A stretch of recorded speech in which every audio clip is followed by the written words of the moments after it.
നമസ്കാരം. വേദപുസ്തകത്തിലെ ജന്തുജാലങ്ങളിൽപ്പെട്ട കോലാട് എന്ന ജീവിയെയാണ് നിങ്ങൾക്കിന്ന് പരിചയപ്പെടുത്തുന്നത്. സകല ജാതികളെയും അവൻ്റെ മുന്നിൽ കൂട്ടും. അവരെ ഇടയൻ ചെമ്മരിയാടുകളെയും കോലാടുകളെയും തമ്മിൽ വേർതിരിക്കുന്നത് പോലെ വേർതിരിച്ച് ചെമ്മരിയാടുകളെ തൻ്റെ വലത്തും കോലാടുകളെ ഇടത്തും നിർത്തും. വിശുദ്ധ മത്തായിയുടെ സുവിശേഷത്തിൽ രേഖപ്പെടുത്തിയിരിക്കുന്ന ഒരു വചനമാണിത്.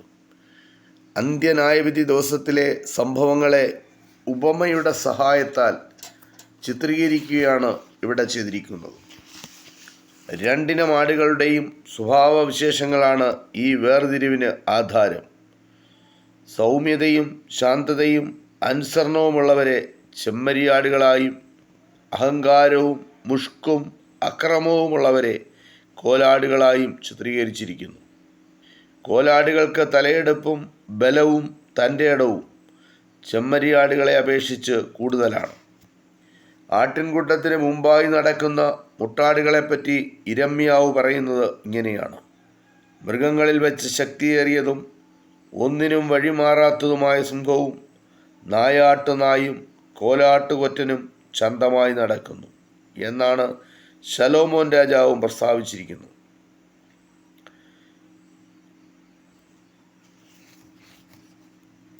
യാഗമൃഗമായി കോലാട് വളരെയധികം ഉപയോഗിക്കപ്പെട്ടിരുന്നു. തൻ്റെ മകനായ ഇസഹാക്കിനെ ബലി കഴിക്കുവാൻ സന്നദ്ധനായ വിശ്വാസികളുടെ പിതാവായ അബ്രഹാമിനെ വിലക്കിയിട്ട് അതിനു പകരമായി ദൈവം കോലാട്ടുകൊറ്റനെ നൽകി. ഉൽപ്പത്തി പുസ്തകത്തിലാണ് ഈ വിവരണമുള്ളത്. പാപയാഗത്തിനായിട്ടാണ് കോലാട്ടുകൊറ്റൻ പൊതുവെ ഉപയോഗിക്കപ്പെട്ടിരിക്കുന്നത്. പാപയാഗത്തിനായി 2 കോലാട്ടുകൊറ്റന്മാരെ കൊണ്ടുവരണം. ചീട്ടിട്ട് യഹോവയ്ക്ക് ചീട്ട് വീണ കോലാടിനെ യാഗമായി അർപ്പിക്കണം, മറ്റതിനെ സ്വതന്ത്രമായി വിട്ടുകളയണം എന്നൊരു നിർദ്ദേശവും ലേവ്യ പുസ്തകത്തിൽ നമുക്ക് കാണാൻ കഴിയും. പാപങ്ങൾ അനവധി ചെയ്തിട്ട് പരിഹാരത്തിനായി ബലിമൃഗമായി ഓടി നടക്കുന്നവരെ ശക്തമായി ശ്വാസിക്കുന്ന വാക്യങ്ങളും വിശുദ്ധ വേദപുസ്തകത്തിലുണ്ട്. ഞാൻ കാളകളുടെ മാംസം തിന്നുമോ, കോലാട്ടുകൊറ്റന്മാരുടെ രക്തം കുടിക്കുമോ? സങ്കീർത്തനത്തിൽ ചോദിക്കുകയാണ്. യേശു ക്രിസ്തുവാകുന്ന കുഞ്ഞാട് യാഗമായി തീർന്നതിലൂടെ ഇനി മറ്റ് യാഗങ്ങൾക്ക് പ്രസക്തിയില്ല എന്ന് ധ്വനിപ്പിച്ച് പൗലോസ്ലീഹ പറയുന്നത് കാളകളുടെയും ആട്ടുകൊറ്റന്മാരുടെയും രക്തത്തിന് പാപങ്ങളെ നീക്കുവാൻ കഴിയുന്നതല്ല. എബ്രായ ലേഖനത്തിലാണ് ഇത് രേഖപ്പെടുത്തിയിരിക്കുന്നത്.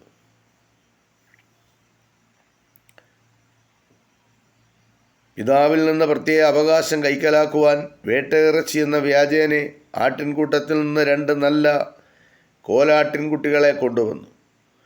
പാകം ചെയ്ത് വൃദ്ധനായിരുന്ന ഇസഹാക്കിന് കൊടുത്ത യാക്കോബിൻ്റെ കഥ ഉൽപ്പത്തി പുസ്തകത്തിൽ പറയുന്നുണ്ട്. മുടിയനായ പുത്രൻ്റെ കഥയിലെ മൂത്ത പുത്രൻ, നിന്റെ കൽപ്പന ഞാൻ ഒരിക്കലും ലംഘിച്ചിട്ടില്ല, എന്നാൽ എൻ്റെ ചങ്ങാതികളുമായി ആനന്ദിക്കേണ്ടതിന് നീ എനിക്ക് ഒരിക്കലും ഒരാട്ടിൻകുട്ടിയെ തന്നിട്ടില്ല. ഇത് വിശുദ്ധ വേദപുസ്തകത്തിൽ ലൂക്കോസിൻ്റെ സുവിശേഷത്തിലാണ് രേഖപ്പെടുത്തിയിരിക്കുന്നത്. തൻ്റെ പിതാവിനോട് കയർത്തു പറയുകയാണ് അവിടെ മുടിയനായ പുത്രൻ്റെ സഹോദരൻ ചെയ്യുന്നത്.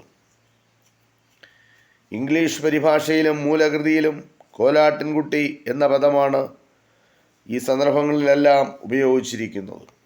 കോലാടുകളുടെ രോമവും വസ്ത്രനിർമ്മാണത്തിന് ഉപയോഗിച്ചിരുന്നു. മോബാബിലെ മേശ രാജാവ് ഇസ്രായേൽ രാജാവിന് 1,00,000 കുഞ്ഞാടുകളുടെയും 1,00,000 കോലാട്ടുകൊറ്റന്മാരുടെയും രോമം കൊടുത്തുവന്നു. 2 രാജാക്കന്മാരുടെ പുസ്തകത്തിലാണ് ഇത് രേഖപ്പെടുത്തിയിട്ടുള്ളത്. കറുത്ത മിനുസമുള്ള രോമങ്ങളോടുകൂടിയ കോലാടുകൾ ഉണ്ടായിരുന്നു.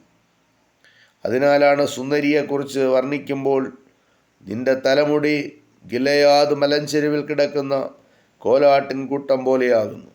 അത് ഉത്തമഗീതത്തിലാണ് രേഖപ്പെടുത്തിയിരിക്കുന്നത്. ഇത് ശലോമോനാണ് പറഞ്ഞിരിക്കുന്നത്. ശലോമോൻ ഇസ്രായേലിലെ ഏറ്റവും ബുദ്ധിമാനായ രാജാവാണ്.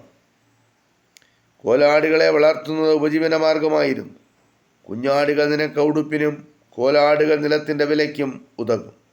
കോലാടുകളുടെ പാൽ നിന്റെ ആഹാരത്തിനും നിന്റെ ഭവനക്കാരുടെ അഹോവൃത്തിക്കും നിന്റെ ദാസിമാരുടെ ഉപജീവനത്തിനും അത് മതിയാകും. സദൃശ്യവാക്യങ്ങൾ രേഖപ്പെടുത്തിയിരിക്കുകയാണ്.